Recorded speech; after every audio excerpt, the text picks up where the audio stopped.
Hey everybody, welcome back to another episode of The Truth Will Do, and today I wanted to talk to you guys about infections in the first year of life.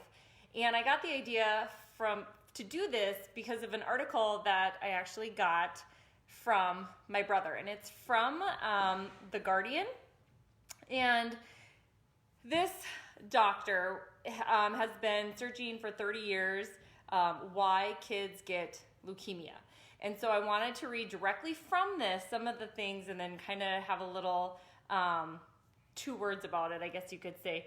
So one of the things that he says is that acute lymphoblastic leukemia, and I'm reading right from the article, is caused by a sequence of biological events. The initial trigger is a genetic mutation that occurs in about 1 in 20 children. So 1 in 20 is quite a lot, but we don't see that rate of leukemia in kids. So the other thing that he says is that that mutation is caused by some kind of accident in the womb. It is not inherited, but leaves a child at risk of getting leukemia in later life. But now here is the super important part. He says that for full leukemia to occur, another biological event must take place, and this involves the immune system. For an immune system to work properly, it needs to be confronted by an infection in the first year of life, says Greaves. Without that confrontation with an infection, the system is left unprimed and will not work properly. He goes on to talk about how, we're raising our kids in homes with antiseptic wipes, antibacterial soaps, and I know so many moms who are like huge germaphobes, right? Like, we're so scared of germs.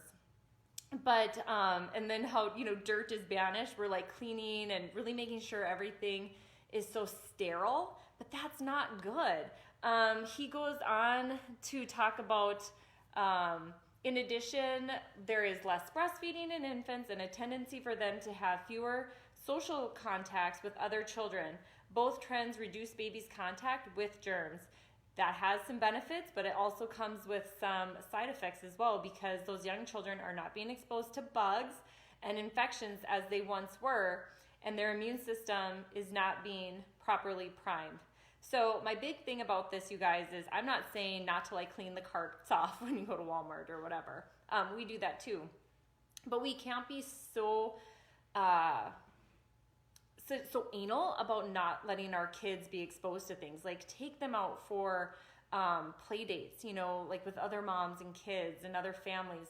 We had this huge discussion in our house just recently because my daughter had coughed on our oldest son, and he was like, "Oh my gosh, you're germs." And I'm like, "You're fine." Like, realize we are made of more bacterial cells than human cells. So I'm not saying to not be aware, but don't always look at every little runny nose or infection that they get in that first year as a bad thing.